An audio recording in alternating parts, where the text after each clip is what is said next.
오늘의 주제입니다. 다시 찾아온 AI 모먼트, 혁신 지속될까라는 이야기로 오늘 시간을 채워보도록 하겠습니다. 미래사회 IT연구소 김덕진 소장 모시고 이야기 나눠보겠습니다. 네, 소장님 안녕하십니까? 네, 안녕하세요. 반갑습니다. 김덕진입니다. 네, 요새 AI 정말 난리도 아닙니다. 그러니까요. 지금 챗GPT가 나온 이후로 관련주들도 날아다니고 있는 상황인데, 소장님 이거 지금 사용자가 1억 명을 돌파했다던데 좀 엄청난 인기네요. 네, 최근에 1억 5천만 명까지 돌파했고요.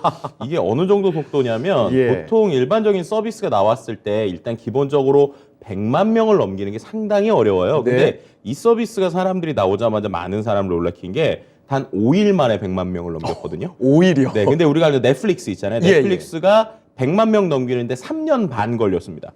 이 차이는 정말 어마어마하게 나는 거네요. 네, 무료 서비스 중에 잘 나가는 페이스북도 10달 걸렸어요. 예. 근데 5일 만에.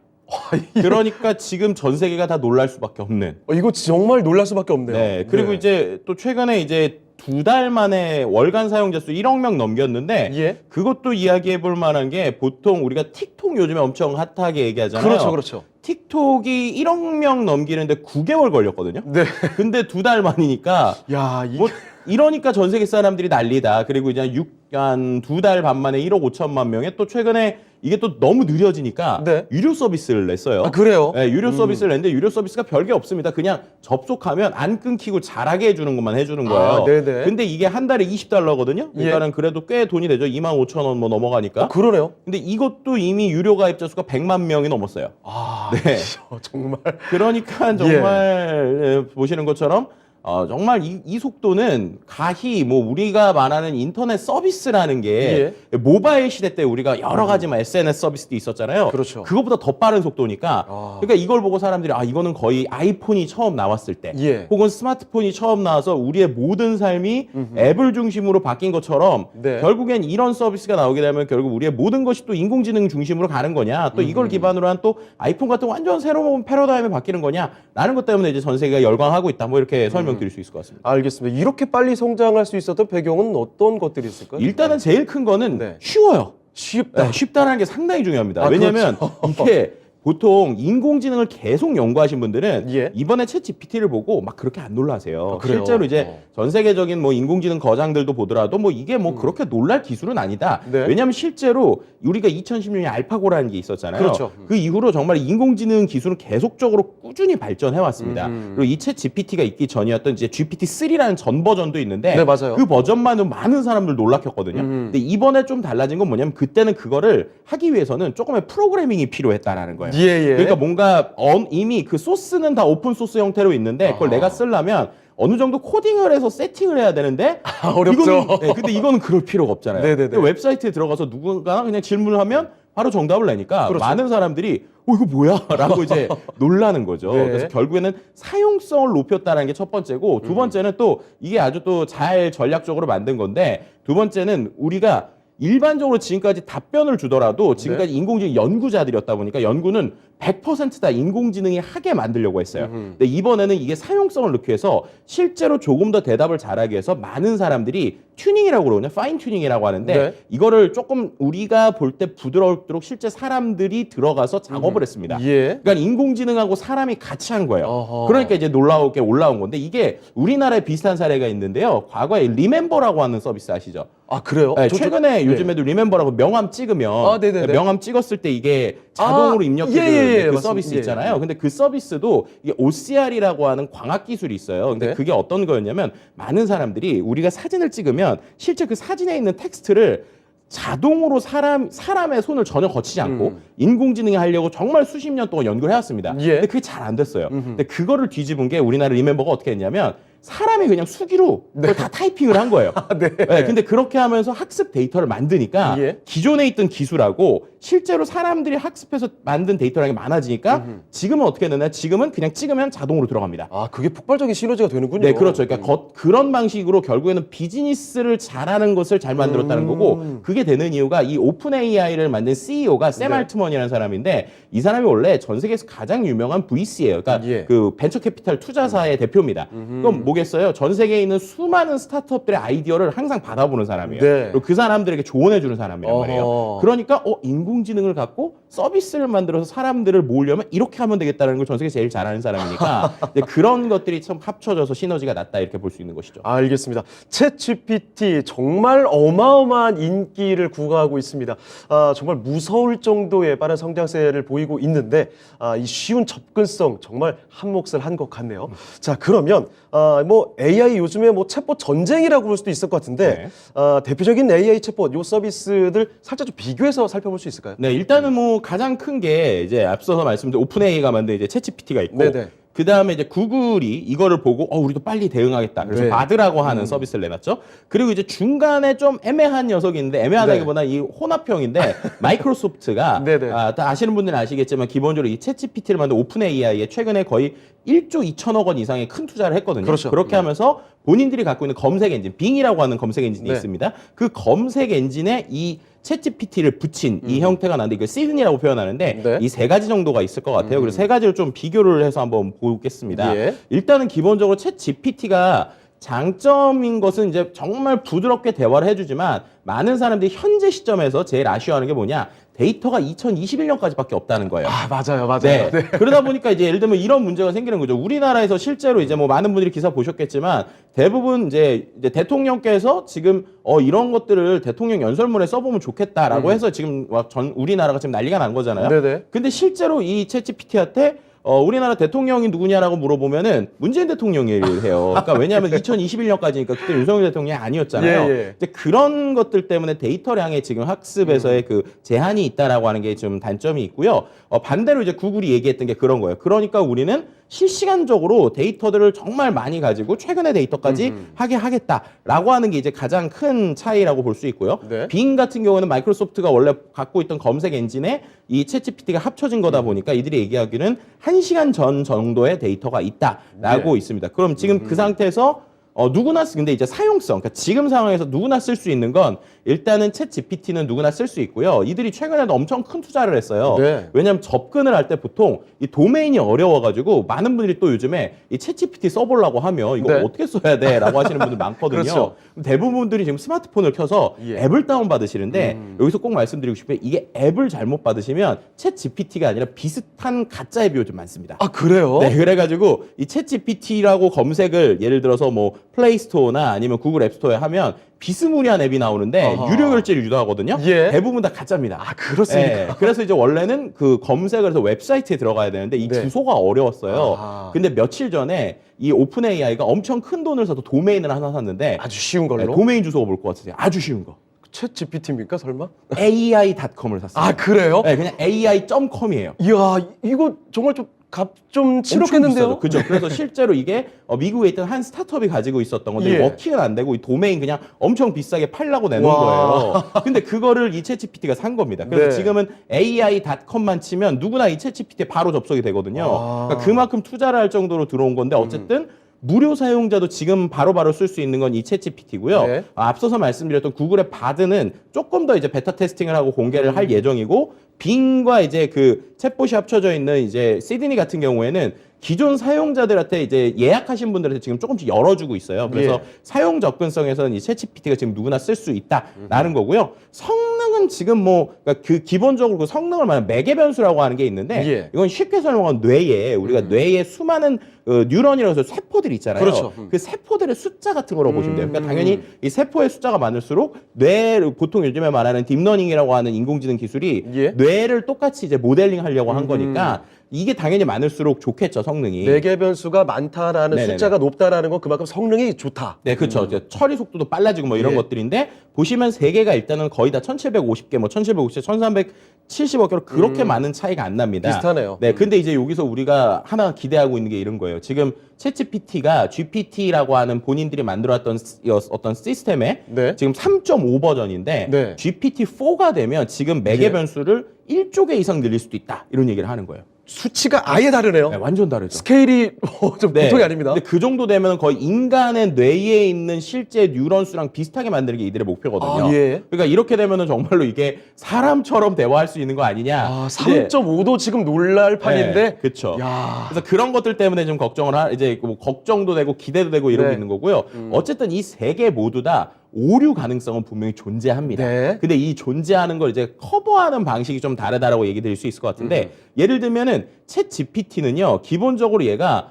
어떤 문장을 생성해내는 거예요. 네. 뭐냐면 검색 결과가 아니라 어떤 거를 내가 수많은 데이터를 보고 이럴 거다라고 자기가 새로 쓰는 거거든요. 네. 글을. 새로 쓰다 보니까 이거 자체가 맞는지 틀리는지가 일단 정확도가 떨어져요. 아, 네네. 검증이 안 되죠. 근데 그러다 보니까 이제 지금 구글도 그렇고 이 빙도 그렇고 얘가 어떠한 인공지능이 정답을 낼 때 이게 어디 출처다라고 하는 출처를 붙이겠다라고 예. 하는 것들에 대한 게 있고요. 두 번째는 이제 이게 대답을 뱉어낼 때 대답을 너무 매끄럽게 뱉어내다 보니까 가끔은 오히려 사람이 헷갈리는 거예요. 아, 그래요? 예를 들면 이런 거죠. 사람 뭐 다이어트에 관련된 어떤 뭐 좋은 상식을 알려줘 뭐 이런 걸 얘기를 했는데 네. 얘가 말도 안 되게 말을 매끄럽게 써서 예를 들면은 우리가 뭐라 해볼까요? 뭐 삼겹살을 먹으시면 다이어트에 좋습니다. 이렇게 얘기를 할 수도 있는 거거든요. 네네네. 근데 정말로 다이어트 방법 모르시는 분은 야 챗GPT가 다이어트에 삼겹살이 좋대.라고 오늘부터 삼겹살 계속 드시면 그렇죠. 뭐 감쪽까지 속은 거죠, 지금. 그렇죠. 그럼 살이 더 찌는 거잖아요. 그래서 지금 나오고 있는 빙이나 바드는 어떤 방식을 하고 있냐면 그런 식으로 뭔가 팩트를 정확하게 확인해야 되는 것들은 본인들이 답변을 안 하거나 피하는 방식으로 좀 바꾸고 있습니다. 뭐 예를 들면 지금 마이크로소프트에서 이번에 나온 그 시드니라고 하는 이 녀석 같은 경우 같아 뭔가 건강 관련된 상식을 물어보거나 예. 뭔가 이제 운동에 대한 루틴을 얘기해 달라고 하면 예를 들면은 챗GPT는 그냥 루틴을 얘기해줘요. 뭐 예를 들면은 이제 예시를 보면 키 172에 몸무게 70인 남성인데 세 달간 10kg 감량하고 싶은데 운동과 식사 계획을 세워주세요라고 하면은 챗GPT는 얘기를 합니다. 네. 틀린지 맞는지 모르는데 일단 얘기를 해요. 일단 내 생각은 이래. 그렇죠. 그러면서 이제 뭐 여기 있는 대로 뭐 세 달 동안 루틴을 따라하세요라고 하면서 유산소 운동하고 네. 체력하고 뭐 이렇게 막 방법을 나열하는데 빙 챗봇 같은 경우에는 이렇게 말씀드리는 거. 여기서 얘가 이렇게 얘기하는 거예요. 자기는 운동과 식사 계획을 작성할 수 없다라고 얘기해요. 왜냐하면은 자기는 공인된 트레이너나 영양사가 아니기 때문에 예. 살 빼는 방법에 대해서 전문적인 조언을 해줄 수 없습니다라고 얘기를 하는 겁니다. 책임질 만한 발언은 뭐 피한다. 그렇죠. 예. 근데 여기서 이제 철학의 차이와 이 기업이 갖는 무게의 차이가 있는 거예요. 예. 왜냐하면 실제로 마이크로소프트가 이번에 이 오픈 AI를 이제 어떻게 보면 투자하면서 아주 이제 협력을 잘하고 있지만 네. 여전히 조심스러운 부분이 있는 거예요. 왜냐하면 2016년에 실제로 우리가 알고 있는 알파고가 엄청난 큰 이벤트가 있었잖아요. 그렇죠. 그 이후로 마이크로소프트가 이제 본인들도 잘할 수 있다라고 테이라고 하는 인공지능 챗봇을 냈었어요. 근데 얘도 상당히 똑똑했거든요. 네. 질문하면 답변 엄청 잘합니다. 근데 얘가 사람들이 질문하는 것들에 대한 답변을 실시간으로 배우는 거예요. 마치 아하, 어린아이처럼. 예. 그랬더니 미국의 한 이제 커뮤니티에서 얘한테 일부러 안 좋은 얘기를 빠르게 학습을 막 시켰습니다. 네네네. 그래서 예를 들면은 뭐 뭔가 욕설이라든지. 나치에 대해서 어떻게 아. 생각하느냐, 그럼 나치 지지한다, 막 이런 답변을 몇 시간도 안에서 막 뱉어내는 거예요. 예. 그래서 이게 아주 큰 문제가 되고 뉴스가 돼서 마이크로소프트에서 사과하고 그 서비스가 며칠 만에 종료된 적이 있습니다. 네. 그러니까 이번에도 비슷한 거죠. 예를 들면은 오픈 AI라고 하는 회사는 스타트업이고 그렇죠. 그리고 뭔가 사람들에게 좀 신기하게 해도 지금 무료고 막 이러니까 네. 이거에 대해서 그냥 재밌네라고 쓰는 게 어느 정도 봐줄 수가 있단 말이에요. 네. 근데 갑자기 거대한 MS가 광고도 하고 있는데 네. 얘네들이 그런 답변을 낸다? 이러면 이제 사람들이 언론에서 이거 먹잇감인 그렇죠. 거죠. 초거대 기업의 또 사회적 책임 강조하지 않겠습니까? 그렇죠. 이제 예. 그렇게 되다 보니까는 이들은 계속 답변을 회피하거나 네. 좀 문제가 될 만한 걸 계속적으로 이렇게 컨트롤하는 방향으로 하고 있고요. 네. 그런 이유 자체가 구글의 어떠한 어떻게 보면은 약간 구글이 아주 좀 굴욕적이라고 표현할 네. 수 있는 창피한 사건이 최근에 있었잖아요. 그렇죠. 그것 때문에 이제 그런 것 같아요. 뭐 예를 들면은 이번에 지금 저희가 얘기하고 있는 마이크로소프트의 빙이라고 하는 녀석과 이제 이제 챗GPT가 같이 이제 하겠습니다라고 발표하기 직전에 구글에서도 야 이거 지금까지 우리가 인공지능 더 잘했어 네네. 라고 하면서 이제 우리가 발표할 거야 라고 해서 바드라고 하는 녀석을 발표를 했었단 말이에요. 근데 그러면서 이제 본인들이 장점이라는 걸 얘기를 한 게 우리는 실시간도 되고요. 네네. 또 그다음에 질문을 누가 하는지에 따라서 톤을 아주 잘 맞춰줄 수 있어요 라고 얘기를 하면서 시연을 하면서 영상을 하나 보여줬는데 예. 이게 영상이 뭐였냐면 바드한테 9살 어린이한테 제임스 웨브 우주 망원경의 새로운 발견에 대해서 어떻게 설명해 줄 수 있을까라고 물어본 거예요.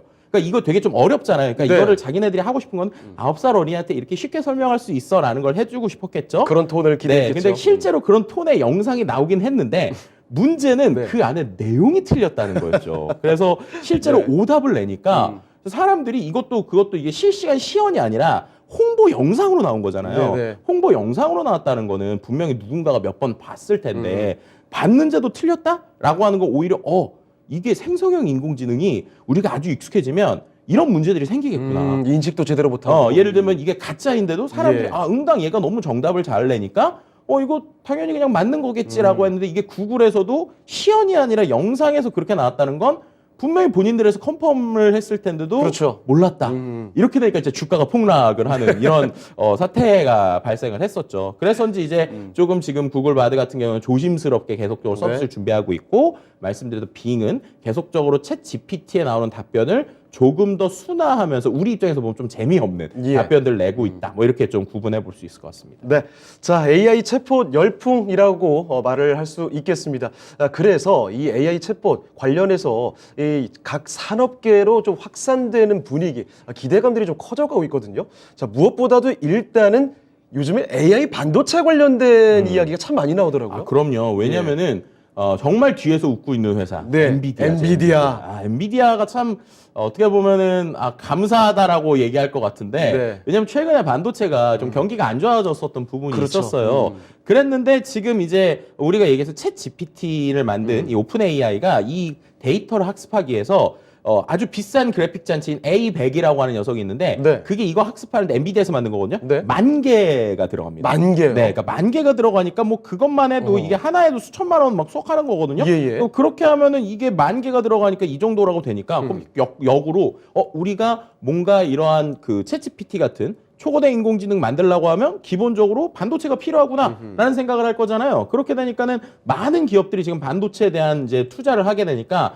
기본적으로 이 그 어떤 카드를 만드는 이러한 그 GPU를 만들고 있는 엔비디아 같은 경우는 아주 이제 호황세죠. 네. 근데 그렇게 되니까 우리나라도 같이 웃는 거예요. 왜냐하면 이 엔비디아의 칩에 네. 하이닉스의 이제 램이 들어가 있단 말이에요. 네네. 그렇게 되니까 당연히 하이닉스도 가만히 있는데 이렇게 됐을 때 우리는 아주 메모리가 늘어나네라고 네. 하는 형태가 되니까 이제 서로 웃고 있는 상황이고요. 그렇게 되니까 이제 삼성전자도 가만히 있을 수 없잖아요. 그렇죠. 근데 삼성전자 같은 경우는 엔비디아랑 또 어떻게 보면 경쟁사일 수도 있고 또 같이 있을 수 있으니까 삼성전자 역시도 지금 이러한 그 어떤 고성능의 그래픽 카드나 이제 GPU에 들어가는 램들을 좀 만들고 있는 부분이 있고 예. 또 이것뿐만 아니라 지금 전반적으로 아예 그럼 우리가 꼭 무조건 이 엔비디아의 칩을 써야 되냐? 아니다. 우리도 아예 그러한 어떤 AI 특화된 반도체를 만들자라고 하는 것들이 지금 전 세계 빅테크 기업들이 전반적인 움직임이라고 볼 수 있을 것 같습니다. 네. 그래서 이제 최근에 좀 재밌는 것 중에 하나가 그 삼성전자랑 네이버가 그래서 손을 잡았어요. 그러니까 삼성전자는 우리나라에서 이제 반도체 제일 잘하는 데 중에 하나고, 그렇죠.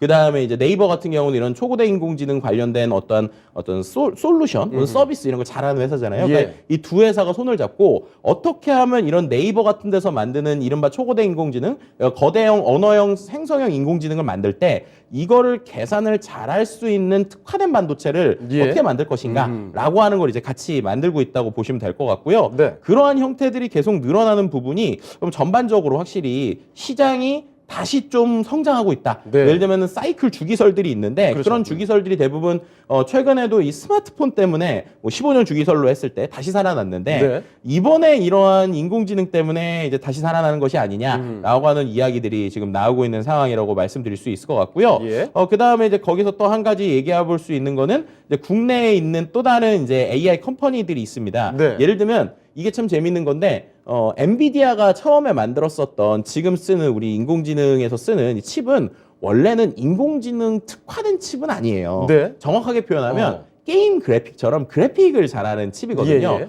근데 이게 CPU, 우리가 말하는 컴퓨터의 전체적인 CPU보다 이 그래픽 카드의 특징이 있는데 이 그래픽에 있는 GPU라고 하는 녀석은 네. 여러 가지를 다 잘하진 않아요. 그러니까 CPU는 뭔가 되게 똑똑한 천재 같은 애라서 여러 가지를 다 합니다. 그죠? 그 대신에 비싸고 네. 열이 좀 많이 나요. 근데 이 GPU라고 하는 녀석은 한 가지만 잘해요. 네. 근데 한 가지만 엄청 빠르게 잘하는 녀석인데 좀 상대적으로 CPU보다 싸요. 네. 그리고 또 장점 중에 하나는 이건 이제 엔비디아만 가지고 있는 기술 중에 하나인데 병렬 처리라고 그래서 이거를 우리가 건전지도 보면 네. 여러 개를 붙이면 이게 속도가 늘어나잖아요. 직렬처럼. 네네네. 근데 이제 GPU는 그게 됩니다. 그래가지고 100만 뭐 여러 개, 이렇게 만 개를 샀던 이유가 예. 만 개를 쭉 이렇게 붙이는 거예요. 예, 예. 그렇게 되면 CPU는 하나가 아무리 똑똑해도 하나 똑똑한 녀석보다 조금 덜 똑똑한 녀석 만 개잖아요. 쫙 붙고 네. 그게 하나만 계산을 계속하게 시키니까 이게 성능이 잘 나오는 거거든요. 그래가지고 그것 때문에 엔비디아가 이제 어떻게 보면 인공지능 반도체의 어떤 총알로 떠올랐는데 딱이다. 그렇죠. 근데 생각을 해보면 이렇게 인공지능 반도체가 많이 팔린다면 네. 아예 그냥 처음부터 인공지능 특화된 반도체를 만들면 어떨까라는 생각을 하는 거예요. 네. 그래서 요즘에 이제 우리나라의 뭐 리벨리온 같은 스타트업 같은 경우에도 아예 그런 방식처럼 이런 AI 중에서 학습만 잘하는 거에만 특화된 칩들 예. 조금 더 저렴하면서 성능 좋은 이런 것들을 좀 만드는 쪽으로 이 AI 시장이 좀 가고 있다. 특히나 반도체 시장이 가고 있다라는 네. 얘기를 드릴 수 있을 것 같고요. 또 이 AI 반도체만큼은 아주 또 뜨거운 시장이 있어요. 어디죠? 바로 클라우드 시장입니다. 아, 이 AI 쪽 이 비용이 크다 보니까 네. 이 클라우드 기반의 구독형 AI 서비스? 요건 네. 뭐 대안으로 거론되기도 하더라고요. 네, 맞습니다. 근데 클라우드를 쓰는 이유가 네. 조금 예전하고 달라졌어요. 아, 그래요? 예전에는 말씀하신 대로 비용이 많이 들기 때문에 네네. 비용을 저렴하게 하기 위해서 클라우드를 썼거든요. 네네. 근데 거기서 말하는 비용이라는 개념이 예를 들면 이런 거예요. 용량이라는 개념이었죠. 우리로 치면. 용량, 예. 근데 과거로 치면 우리가 뭐 예를 들면은 사진을 많이 올리거나 혹은 뭐 인공지능 학습하기 위해선 수많은 데이터량이 있어야 되니까 그 그렇죠. 데이터를 올려놓는데 우리가 컴퓨터보다는 클라우드가 저렴해라는 게 기존의 생각인데 그게 아니라 요즘에는 이런 클라우드 회사들이 수많은 데이터를 갖고 직접 학습을 해서 어떠한 그 서비스 상품을 내놔요. 네. 그러니까 이거를 우리가 보통 AI 아스라고 얘기하는데 네. 이게 뭐 파스나 사스처럼 뭔가 온라인에서 서비스를 하는 형태 중에 AI 기반의 서비스라는 거거든요. 네. 이게 왜 필요하냐? 앞서 설명드린 대로 내가 엄청난 데이터를 클라우드에 올려놓는다고 할지라도 그거를 뭔가 쓸 수 있게 학습시키기 위해서는 아까처럼 그런 반도체를 다 사야 되잖아요. 그렇죠. 그거를 갖고 막 내 클라우드에 올려놓고 학습을 시켜야 되는데 그러면 중소기업 입장에서는 그렇게 하려면 돈이 말도 안 되게 들잖아요. 그렇죠. 그러니까 아예 이 클라우드 회사들이 어떻게 하는 거냐면 우리가 스스로 데이터도 올려놓고 거기에 학습까지 시켜서 나온 결과물을 어허. 그냥 월 구독제처럼 예. 돈 얼마 내면 쓸 수 있게 만드는 아, 거예요. 우리가 다 만들어놨어? 네.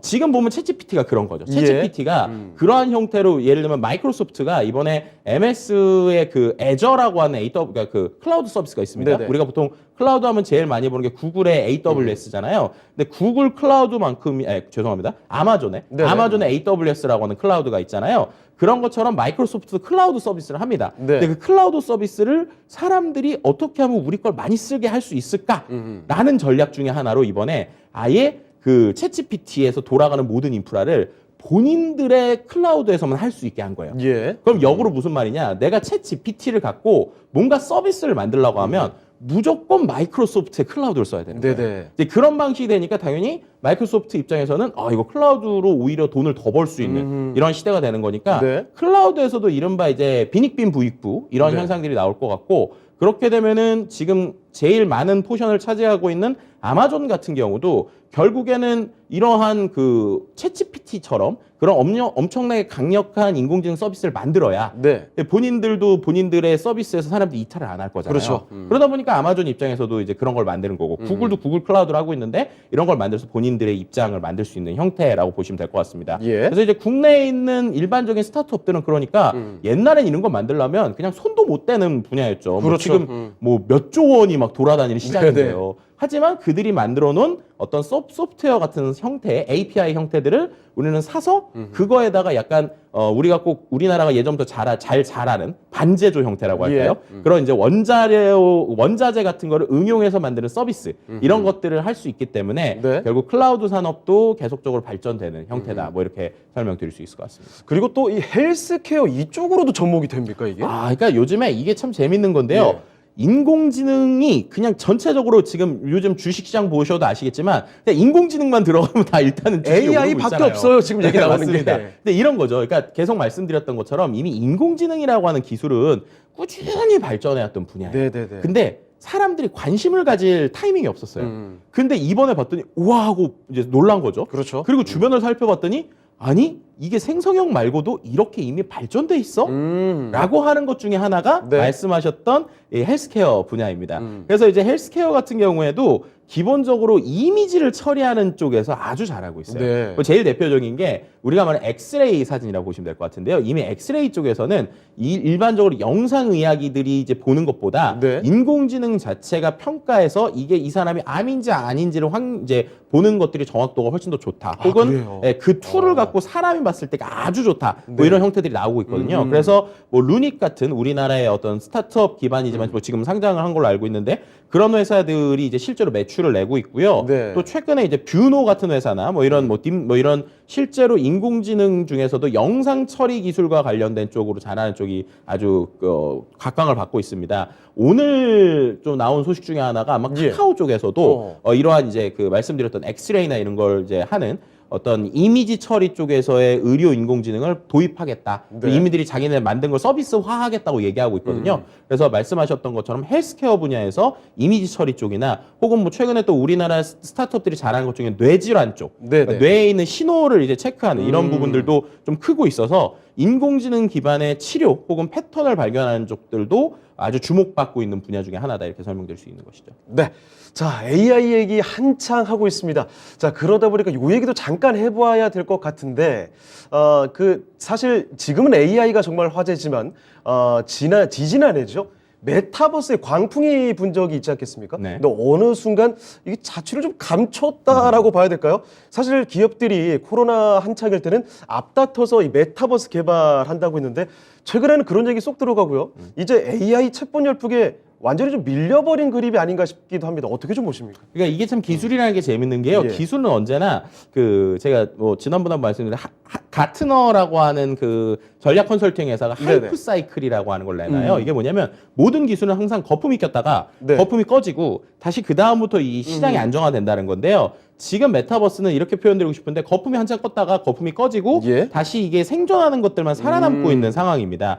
지금 보면 생성형 인공지능이 엄청나게 거품이 끼고 있는 거예요. 역으로 말하면. 네네. 근데 여기서 우리가 층위를 좀 잘 나눠서 생각할 게 메타버스랑 이 인공지능, 생성형 인공지능이 상반되는 기술이 아니라 네. 두 개가 교집합적인 기술입니다. 무슨 말이냐면 메타버스 안에도 우리가 얘기하는 이런 인공지능 기술이 들어간다는 거예요. 예. 그래서 이제 우리가 메타버스를 어떻게 표현할까가 되게 중요한 건데요. 뭐 예를 들면 메타버스를 뭐 VR이나 XR 같은 이렇게 끼는 걸로만 보면은 거기랑은 직접적으로 생성형 일반적인 인공지능은 좀 영향이 있지만 이 생성형 인공지능은 직접 연관이 없어 볼 수도 있어요. 예. 근데 중요한 거는 우리가 메타버스를 서비스 단으로 생각하면 거기서 쓸 수 있는 게 무한하게 있는 거예요. 네. 예를 들면 우리에게 메타버스라고 하는 키워드를 제일 먼저 알려준 서비스가 로블록스라고 하는 서비스인데 그렇죠. 이 로블록스가 해보신 분들은 알지만 실제로 그 안에서 월드, 그러니까 뭐 어떤 나만의 어떤 뭐 랜드를 만들려고 해도 예. 상상력이 엄청 좋아야 돼요. 그렇죠. 왜냐면 내가 예를 들면 이런 거 레고 블록이 있더라도 레고 블록으로 어떤 사람은 정말 설명서대로만 만들지만 그렇죠. 어떤 사람은 레고 블록으로 정말 말도 안 되는 걸 작품을 만들어내잖아요. 만들잖아요. 그죠? 근데 그것도 사람의 창의력이 있어야 되는데 맞습니다. 이거를 이 생성형 인공지능을 실제로 지금 도입하고 있거든요. 로블록스에서. 예. 그럼 뭐 하면 되냐면 상상한 대로 글 한 줄 쓰면 돼요. 네. 글 한 줄 쓰면 그거를 이제 그 인공지능이 알아서 내가 예. 상상했던 걸 현실로 랜드를 만들어 주는 거예요. 네, 그럼 예를 들면 아바타를 만들 때도 예. 아바타를 내가 예쁜 아바타를 만들고 싶은데 마우스로 막 이거를 잘 못하는 거예요. 내가 그렇죠. 어떻게 만들어주는데 근데 뭐 예를 들면 누구를 닮은 아바타 만들어줘. 그냥 글 쓰면 네. 실제로 그게 그냥 그림이 나오는 겁니다. 근데 이런 형태니까 오히려 메타버스에서 이 생성형 인공지능이 합쳐지면 네. 훨씬 더 할 수 있는 게 많다. 정말 무한한 시너지가. 네, 그리고 두 번째로는 예를 들면 우리가 게임에서도 요즘에 많이 쓰이는 건데 실제 게임이 요즘에 스토리가 엄청 많고 네, 그렇죠. 예를 들면 되게 몰입을 시켜야 되니까 메타버스도 마찬가지인데 몰입을 시켜야 되니까 어떤 창작자가 오히려 엄청나게 시나리오를 많이 써야 돼요. 예. 뭐 이 SF 소설이나 아니면 SF에서도 뭔가 그런 가상 세계를 보면 그 가상 세계에 누군가를 딱 만나면 걔가 어떤 대화를 계속 하잖아요. 네네. 근데 그 대화가 사람의 머리에서만 한계가 있는데 그렇죠. 여기도 생성형 인공지능이 들어가면 계속 스토리를 무한으로 예. 만들어내 주는 거예요. 그러니까는 이 메타버스 월드에서 내가 얘기할 때랑 상대방이 얘기할 때랑 이 인공지능 봇이 계속 다른 얘기를 해줄 수 있는 겁니다. 그렇게 되니까 오히려 진짜 살아있는 사람처럼 느낄 수 있잖아요. 네. 그래서 결국에는 이게 척을 지는 기술이 아니라 오히려 이 생성형 인공지능이나 인공지능의 발전이 오히려 메타버스를 좀 더 생동감 있게 네. 좀 더 접근성에 가까울 수 있게 할 수 있다라는 면에서 오히려 지금 거품은 꺼졌지만 살아남은 기업들이 이 인공지능을 활용해서 조금 더 좋은 서비스를 만들어내고 있다. 뭐 이렇게 네. 좀 설명을 드릴 수 있을 것 같습니다. 알겠습니다. 자, 메타버스 그리고 AI 이야기 한창 하고 있습니다. 이렇게 인기가 좀 뜨겁다 보니까 이 우리나라 이 정부 그리고 이 공공기관 쪽에서도 AI 챗봇을 활용하는 걸 검토를 한다고요? 네, 이게 참 우리나라의 특징 중에 하나인데 네. 이제 K로 시작하는 것들이 그렇죠. 많아지고 K 특징. 있죠. 2016년에는 이제 예. 알파고가 떴을 때 네. 이제 K 알파고, 뭐 한국형 알파고부터 시작해서 뭐 메타버스도 그랬고요. 예. 그리고 지금도 이제 말씀하신 대로 한국형 챗 GPT. 그래서 뭐 특정 지자체에서는 뭐 지자체 GPT를 만들겠다 뭐 이런 얘기도 예. 나오고 있고, 또 뭐 몇몇 기사에서는 이미 뭐 정치인들이 챗 GPT한테 뭔가를 물어봤는데 답변을 이렇게 해가지고 내 생각은 이렇다 뭐 이렇게 얘기를 하고 있는데요. 네네네. 일단은 이걸 좀 우리가 냉정하게 바라볼 필요가 있어요. 왜냐하면은 저도 이제 뭐 정부 공공기관에 여러 가지 요즘에 자문을 요청하셔서 다니는데 네. 일단은 이 데이터가 어떻게 만들어지고 그 데이터를 우리가 어떻게 쓸 수 있는가를 먼저 생각을 해봐야 돼요. 네. 첫 번째, 지금 우리나라에 있는 대부분의 이 공공행정망은 그거 자체가 인터넷에 직접적으로 연결이 안 돼 있습니다. 공무원들이 쓰시는 것들. 왜냐하면 이게 보안에 문제가 있기 때문이죠. 네. 근데 우리가 알다시피 아까 우리가 계속 클라우드 얘기했잖아요. 그럼 클라우드에서 뭔가 서비스에서 데이터가 올라오면 기본적으로 이게 인터넷에 계속 연결이 돼 있어야 돼요. 그렇다면 이게 지금 망이 인터넷에 연결이 안 되는 상태에서 어떻게 쓸 것이냐라고 예. 하는 첫 번째 문제가 있고, 두 번째는 그러면은 뭔가 만들어내, 그러니까 지금 챗GPT처럼 그 어떤 그 오픈 AI에서 만든 데이터를 끌어서 쓰는 게 아니라 우리가 있는 데이터로 학습을 해서 만들겠다라고 네. 하면 아까 말씀드린 대로 엄청나게 비싼 반도체들을 써야 됩니다. 그렇죠. 그럼 그게 뭐 수백억 수천억인데 그거를 지금 당장 쓸 수 있느냐?